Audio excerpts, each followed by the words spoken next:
All right, let's jump right in. We're looking at a huge puzzle in the market today. Stocks have been on an absolute tear, but if you listen to most people, you'd think the world is about to end. So let's figure out what is really going on here. Yeah, that's really the core of it, isn't it? We have just witnessed one of the fastest, most powerful market rallies in decades, and yet the mood out there is just plain fear. It's a massive disconnect, and we're going to break it down. Okay, so first things first. To really understand why everyone's so nervous, we have to look at what started this whole thing. Where did this surprise rally even come from? I mean, we're not just talking about a little bump here. This was a 10% surge in just 10 days. You have to rewind the clock all the way back to 1950 to see anything like it. This wasn't a gentle climb. This was a rocket launch. So what lit the fuse on that rocket? Well, it's a classic case of something called a short squeeze. You had a whole bunch of people betting that prices would go down. But when the market went up instead, they had to scramble to buy shares just to cut their losses. And all that panic buying, it's like pouring gasoline on a fire. It just sends prices absolutely screaming higher. But here's the thing about a short squeeze. It's like the ignition. It gets things started, but it can't sustain a rally by itself. So once that initial burst was over, who took the wheel? Who kept all the buying going?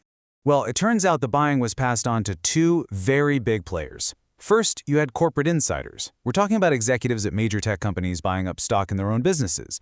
And second, and this is a huge piece of the puzzle, these massive systematic funds. You can think of them as giant automated trading robots that are programmed to do one thing: follow the trend. So once the market started going up, their algorithms just kicked into high gear. And when I say kicked into high gear, I am not kidding. The sheer scale here is just mind-blowing. We're talking $86 billion. That's what these funds bought in just 1 week. It is an unbelievable amount of money, a tidal wave of cash hitting the market. And get this, they're not even done yet.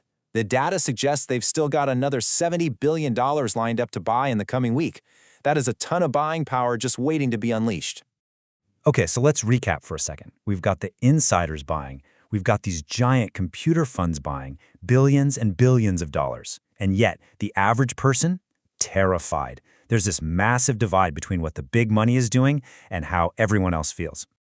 You can see it right here in the numbers. A recent survey of individual investors showed that over 43% of them were bearish. They expected prices to fall. Only about 35% were bullish. Way more bears than bulls, even as the market was ripping higher. And this wasn't just a fleeting thing. This mood has been stuck around for a while. For 9 straight weeks, the bears have outnumbered the bulls. That shows you just how strong this story of fear is right now, no matter what the market is actually doing. All right, so we've got this huge split, right? The big funds are buying, individuals are scared. So who's right? Maybe there's something else we can look at, something a bit more grounded that can cut through all this emotion. Let's take a look at the real economy. Now, when we think about the economy, most of us watch things like oil or natural gas, right? But there's another indicator that a lot of pros watch very closely. It's copper. They call it Dr. Copper for a reason. It's supposed to have a PhD in economics. And right now, it's telling a very different story. If you trace what copper has done this year, it's fascinating. Back in mid-March, when everyone was convinced the global economy was about to fall off a cliff, copper hit rock bottom.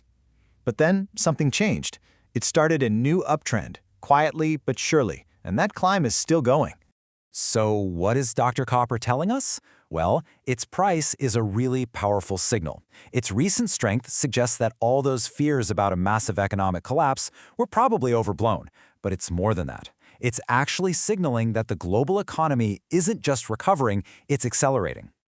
Okay, let's put all the pieces of this puzzle together. Let's recap the whole story of this rally that everyone seems so afraid of. So here's how it played out step by step. First, you get the short squeeze, that initial explosion higher. Then the big systematic funds and the insiders take over and they keep the buying pressure on. But all through this, the average investor is completely freaked out, convinced it's all about to crash. And meanwhile, under the surface, a really important signal from the real economy, copper, is saying, hey, things are actually getting better. Which brings us to one last really important question. If the big money is buying and the real economy is getting stronger, who actually benefits from all this fear that's keeping everyone else on the sidelines? That's something to think about.